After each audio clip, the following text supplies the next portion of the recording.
We are doing our ride right now. We're on the NAVEE ST3. We're gonna do our range test right now. And we're gonna do a couple different range tests. The first one we're gonna do is gonna be a nominal range test. That's gonna be basically real world riding conditions, but not maxing out the speed completely. It's gonna be probably a range around, a speed range from 10 to 17 miles, whatever the average of that ends up being. That's where we're going to keep it in. This is going to be more just a casual, everyday riding, but not so fast that you're just burning through the battery at maximum effort. So we'll probably set the cruise at about 15 or so miles per hour and see what kind of range we can get there. The second range test we're going to do is going to be maxing it out, absolutely just flying as much as possible. Now in this test, we're not limiting ourselves. If we want to max out the throttle and try to go a little bit faster, get around some crowds or get around some bikers, then we'll absolutely do that.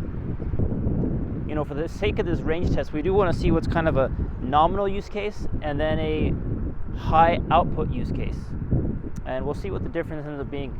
Now, of course, this ST3, not the ST3 Pro, but this NAVEE ST3, this one is marketed at 37 miles of range, which we'll see if we actually end up getting that. It's not likely. Most of these scooter manufacturers, they'll give you about half of what they claim.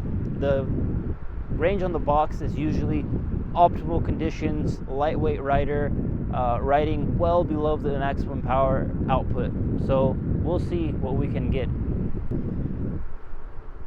The ride is very comfortable, I can tell you. I mean, we're just enjoying, we're soaking up these bumps. I was riding on the sidewalk earlier, and I can tell you, just no problem at all. Usually you gotta pay attention, do a little bunny hop or so to get over some ruts in the road, and in this thing, you know, you end up just not paying attention because it's just so cushy, it's so comfortable. You can see my feet. I've got plenty of space on the board here. Very easy for me to ride on this. I've got a size 11 shoe, and no problem whatsoever. One interesting thing, this is one little quirk I'll tell you, and it's just an inevitable quirk of this scooter with the dampening that it does have. Dampening arm, which is their trademark suspension here, because it sticks out so much, I do sometimes find my foot going out up there, and I see it influencing the steering. Like I've tried to do a turn and had the arm swing up against my foot, and there's a moment of freak out because you're like, oh, I can't make this turn. So that is something to keep in mind. If you ride like me, and I do tend to sometimes ride like that, you will run into it. I mean, I could even like kick the steering. So little disclaimer there, maybe in future models they'll put some type of a cage or something to block your foot from doing that. It's just something I naturally end up doing. I noticed it when I was making a turn riding earlier.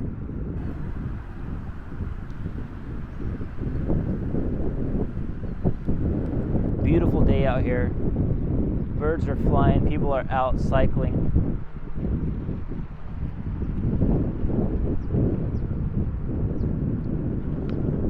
Really enjoyable.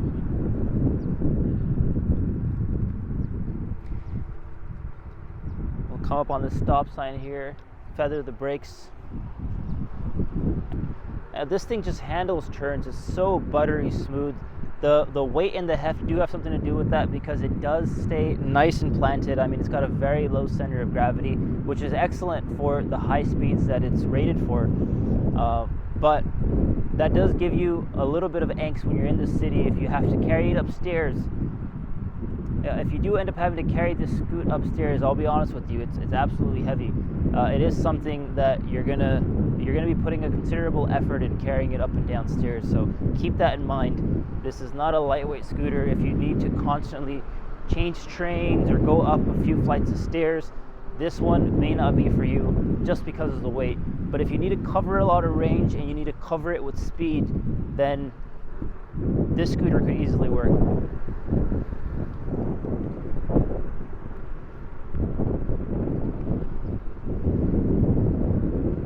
In the way that it rides, it's nice and smooth. Like I said, for this range test, we don't want to maximize the output. We want to try to maximize a nominal range. We're not going to be doing ultra eco mode, drafting and all of that jazz. What we're going to be doing is we're going to be riding it like a real world scooter. We're right at above 15. 15 to 17 miles per hour, and we'll see what range we end up getting, because that's a realistic speed that most scooter riders are going to find themselves at. Now this range test, we started out with 98% battery, nearly 100, and that was 5 out of 5 bars. We're still going strong, so we'll see how far we can get.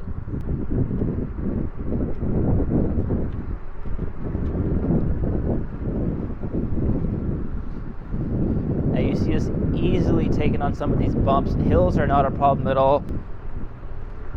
I mean, you can kind of see the suspension working there. It's just eating up these bumps, no problem at all. Here for a second, reset the cruise to about 15 to 17 miles per hour, see how far we can get.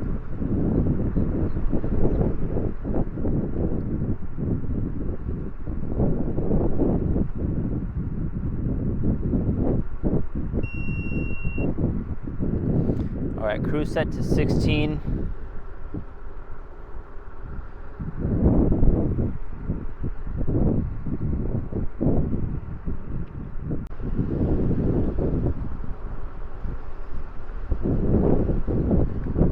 Hill coming up here. Remember, cruise is set right now to 16. Let's see how much speed ends up dropping.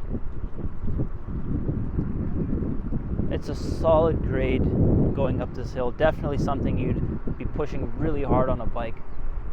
But we're making up distance, no time at all.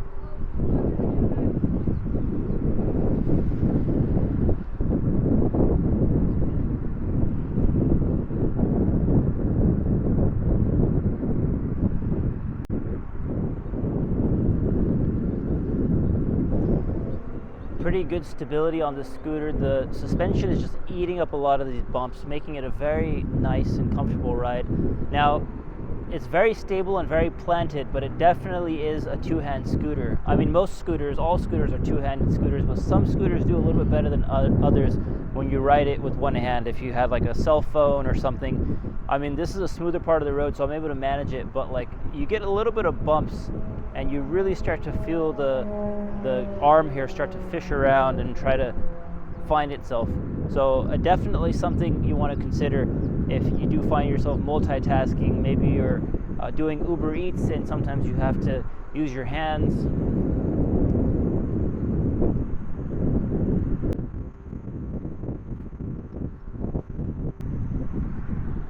Now we're coming up on a turn here. Again, it's a heavy scooter, but it's so planted that the turns are almost effortless. I mean, not a problem at all. That's a turn on a bump too. You don't feel it. And you do want that type of control. The weight does help at these higher speeds. You do want the scooter to have a little bit of that heft. You know, the scooter is 55 pounds, so you do have to ask yourself, am I someone that wants to maximize range and speed, in which case the weight shouldn't be as much of an issue to you? Or am I someone that constantly finds myself folding up the scooter and carrying it? You know, if you have to go up flights of stairs, or you're constantly loading it in and out of your trunk maybe, or you're riding the train, or you're taking the bus, this could definitely become cumbersome because of how big it is. Now, one thing that is nice about this scooter, weight and all, is it does have a very solid folded lock mechanism. It's not necessarily locked to never come undone. It's just a hook, but the hook is very stable. The 9-bot, for example, I've folded that one up, and if you set it down and just take tension off of that hook, it could easily let go, and you end up having the scooter just kind of unlock itself, and you know, it could fall down and kick you in the shins. So that's something to definitely consider. This one has a nice metal hook, very stable and very comfortable to lock down. A pretty confident, inspiring lock.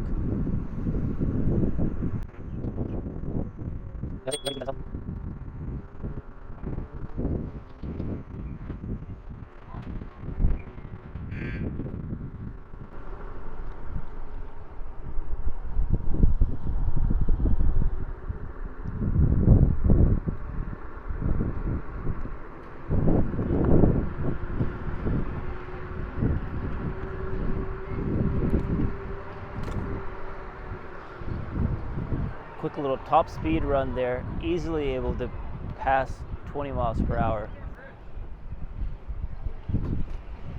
let's cross this bridge and see how far we end up getting.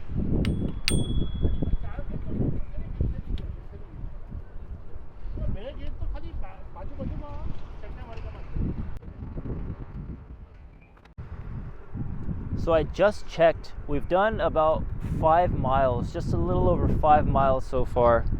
And on the NAVEE app, it says we still have about 74% battery left. 74% battery with 5 miles used.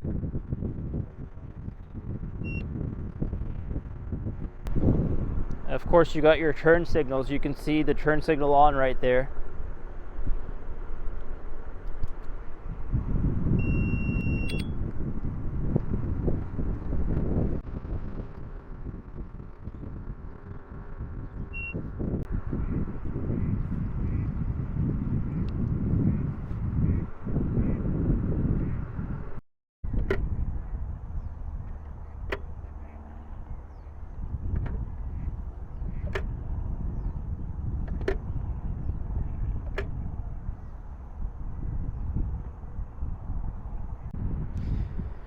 Now I do find the kickstand just such a joy to use.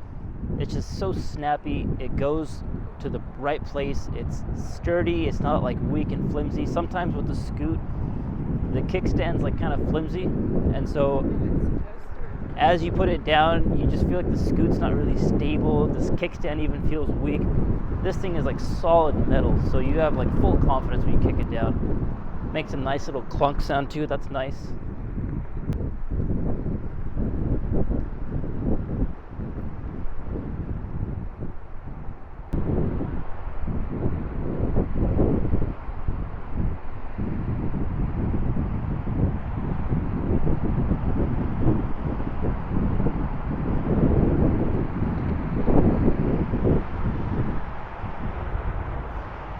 All right, let's make this our next little stop here.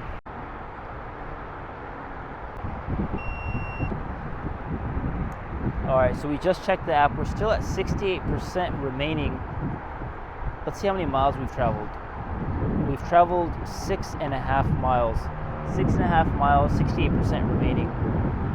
Let's see how far we can go. So if we're at 68% remaining right now, and our turnaround point is going to be when we get to about 55% remaining, we'll see how far we actually end up getting on this thing. And we're just mashing up these hills. I mean, this thing is pretty good at climbing hills. It can handle some pretty reasonable hills.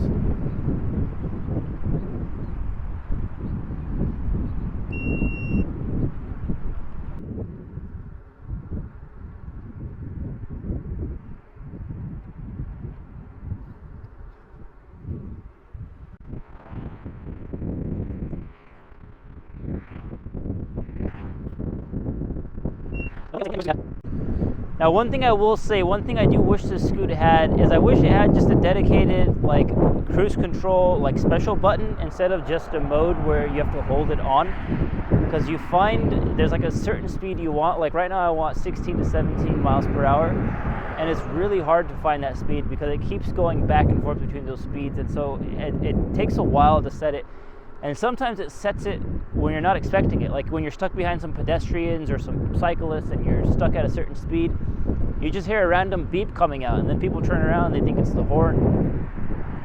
So I don't know, I wish there was like a dedicated like, you know, hold plus or hold minus for cruise control or something, you know?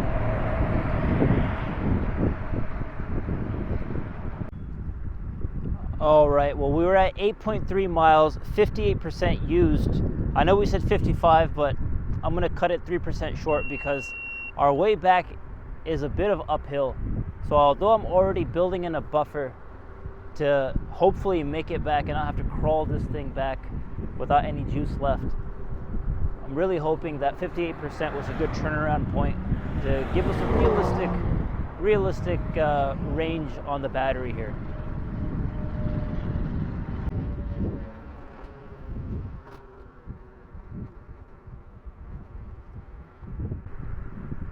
All right, and we've got our cruise set to 16, just like we've had it coming back. We'll leave it at 16 going back up, see what type of range we get. All right, super quick check-in. We've gone 15 miles. We're at 26%. We're still riding. We're almost at an SD card space. Let's do a top speed run here.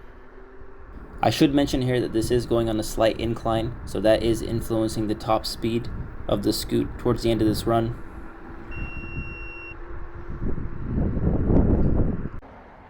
All right. The app says we have 19% battery left. We've traveled a total distance of... And right at that point, I ran out of SD card space. This total ride, I ended up doing about 19 miles, drained it down to 5%. So I didn't drain it all the way down to 0, but 19 miles traveled, 5% remaining. The app was still showing like 4 miles to go. But that's what I got for this ride. There will be a whole other video with a more detailed review, overall specs, and whether I'd recommend buying this scooter or waiting. So keep an eye out for that one. See you guys later.